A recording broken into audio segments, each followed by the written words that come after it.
affect your work. And then after minutes, you can get highlights in your live stream.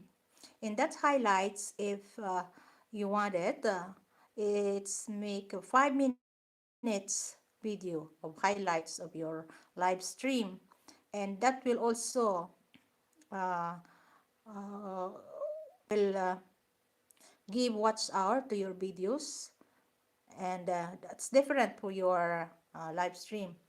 You can put it in your videos. Miguel, shout out guys, maraming salamat.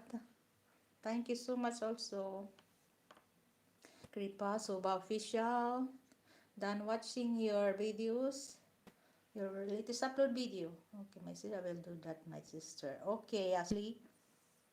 Okay, thank you also for dropping by. If you want any question, you can ask me. Okay. This one is already, I put it in my watch later.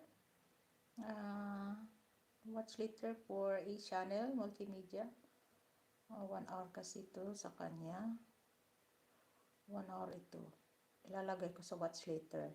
Jackdash, if you want also to make live stream, to make your monetize your channel, you can make live stream, Jagdish.